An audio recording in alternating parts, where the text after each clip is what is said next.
Welcome back to the channel today, guys. If you're tuning in today, you're probably looking for progress on the EX500.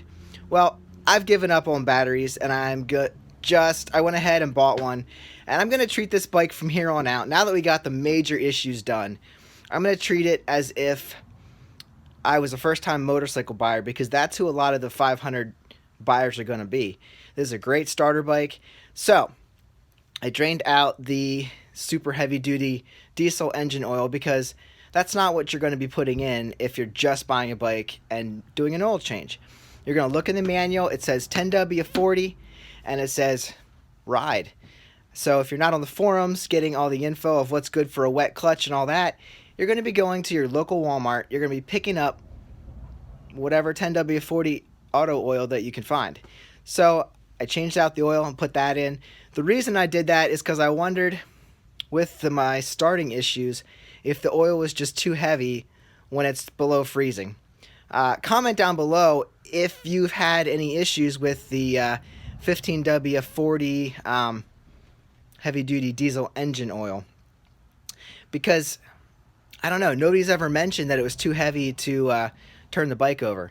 Now, I do believe that my battery was dead, so I also picked up a battery from Walmart, which is how many new motorcycle riders buying this bike are going to be buying a battery. So I got the proper battery. I'm going to flip this around and show you how to set this up, because most of you, this will be your first time trying to put acid in a battery. If not, skip ahead, yeah, I'll show you how we do it. Check this out, my friends. This is an EverStart battery from Walmart. As I said before, unless this is the full-length video that you're watching on the battery setup, this is probably going to be where most people buy their first battery.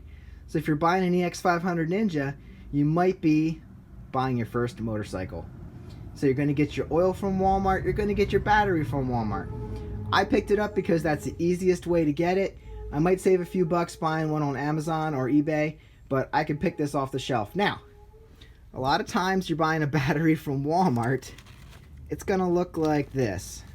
Apparently, because these boxes are made of cardboard and the batteries are heavy, they get thrown around and dropped and all. So I had a choice between one that looked like this and one that had the UPC cut out and looked a little rougher. So I picked this one. I did open this up and look around to make sure it was all there. You got your instructions. Especially if you're doing this for the first time, make sure you read over all the instructions. I'll go through this briefly, but you need to know what you're doing. I haven't done this in a long time. I've been buying sealed batteries, but hey, it's pretty straightforward. So this was all covered in plastic and it was sealed in here, so I was okay with buying this one. Now, your battery case. The number for the battery is going to be listed right here. 14 is your case size. Now, typically, that is going to be the correct measurement for your application. Look in your manual for what battery they recommend. Look online and see what battery they recommend, but it's going to be something to the effect with 14 is important and A2. I believe A2 is telling you which side the poles are on. Make sure that the positive, this is the negative, make sure the positive and the negative are on the correct side for your motorcycle, because this same case is also available in the other way. So your positive will be on the left. So you're looking for A2, I believe. L makes sense, but I'll do a full video on deciphering what this all means. ES is your brand, EverStart, and that's going to be different from each brand. 14 is your battery case. This is empty, by the way. We're going to fill this up. And then I forget what L means, and I believe A2 tells you which side your positive is on. So it's telling you your positive is on this side. So anyway, when you get this from Walmart or another retailer and you have to put the acid in yourself, you're going to get your case. You're going to get a little baggie with your terminals. There's your screws and your things that the screw into. You slide that little square piece in here, and then you would connect your battery terminal with the screw. Okay? And then you have the little red fill tube. That's what you're going to attach to your acid. And you're going to put them, fill each cell. There are 6 of them. And they all need to be filled up in between the lower and the upper line. So try to get them all up to the upper line. And then the clear tube would be your drain. You need to remove the drain plug. We can do that now because we have to do that. That just pulls off of there and you can throw that away. So either use the drain tube that's on your bike already. That's going to drain in case of overflow down below your bike, but that just plugs onto there. And yeah, so that needs to be off when you put acid in here for overflow. But typically you're going to leave these caps off when you're filling it. So this one, I believe, these just pull up, pull straight up. So this is what you're going to do. Let me make sure there's no dust on top of here. And I'll show you this quick before I turn the camera off for a minute and blow and wipe this off. This is battery acid, poisonous. Make sure you're wearing gloves. Don't get this on you. Don't get this on surrounding areas. If you get it on the battery casing, wipe it off. This can be kind of daunting, but just know that you can do this. So what you're going to need to do, of course, remove this. And you're going to snip off the end of this. Put that little red tube on. And then we're going to pull these off and fill each cell. Alright, so now, can you see the level? You can kind of see it as you're adding it. It's a lot easier. But I don't know, I always have trouble seeing the level here. But you don't want to go above the upper line. Right here, you can see the change here. So you can see my cell on this end is up to here. So we're a little bit lower. But you have to watch every cell as you fill it up. When you dump this over, now you see I have a lot left here. So we're obviously not full. I put some in here, I put some in here, and then some in here. You might be able to see better on this side. You can see where that one is. It's much darker. So as you go across, you'll be able to see things. Now, when you add this, it'll absorb into the plates. And whatever material is in there, if it's glass mat or whatever, is going to absorb your acid. And then you're going to be able to see it filled up in these holes too. So you're going to make sure, whew, I just got a whiff of acid. Do this in a well-ventilated area. But you're going to be able to see it in these holes. And then as that absorbs, you need to recheck the level. But once this is all filled up, let it sit for an hour at least. That is by the instructions here. Minimum stand time after adding acid. You want to let it sit for an hour just so it all settles out. So I'm going to keep filling this up. It's hard to do with one hand and film, so I don't want to spill acid all over the place. So I'm going to get these other ones filled. I mean, maybe I'll just push them all up to about there.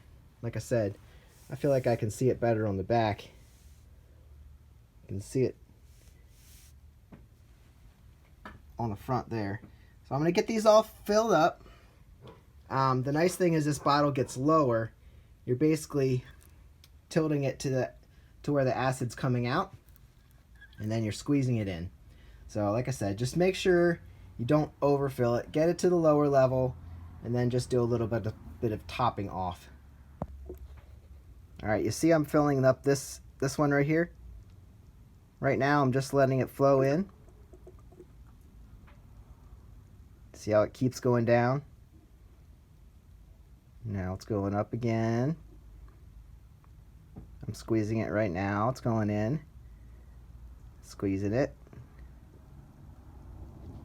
I have it tilted a little bit so it's actually coming out. So now there's nothing going in. It's dropping.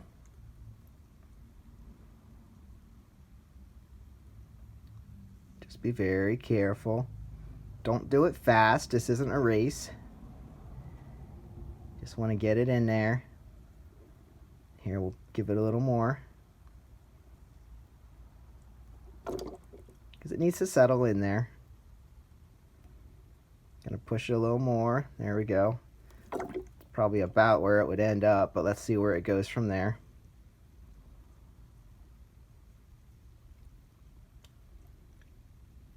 That seems to be settled out pretty good. Now I'm going to move on to the next one. I'll come back and top that off when I need to. There you go, guys. You can pretty much see the levels here. I want them all to be even, but I think I went over a little bit on this second one to the end.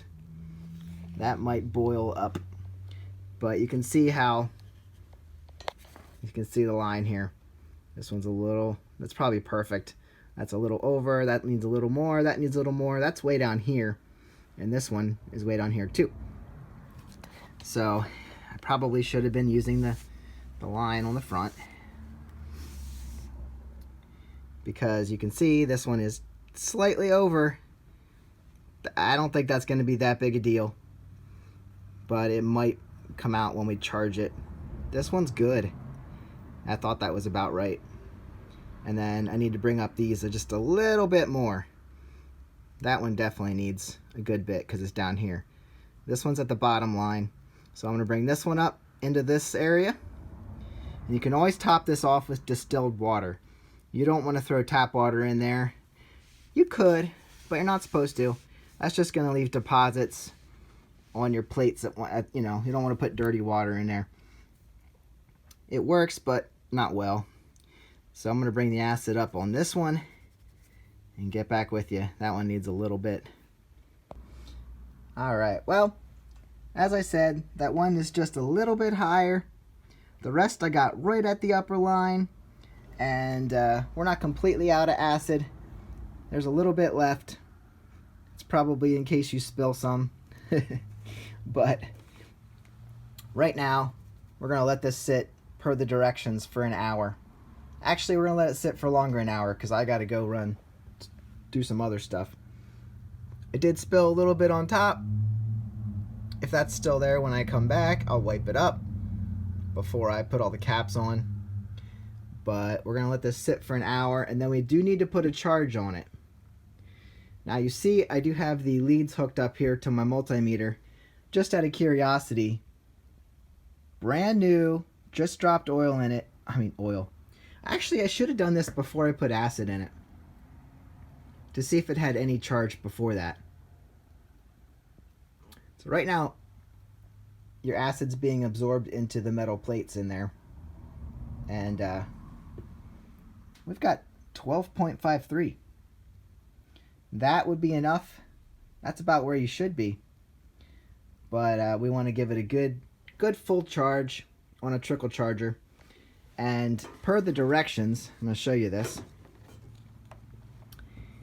It says, charging your battery at a rate over 2 amps will shorten the life for the battery. If using an automatic battery charger and it shuts off before time listed on the chart, do not charge the battery any longer. Let battery stand for up to 1 hour. Then check voltage reading. A 12-volt battery should read at least 12.70 volts. So right now we're reading 12.53. So to get maximum life out of this thing, we'll give it a good full charge. We're working on ES14LA2.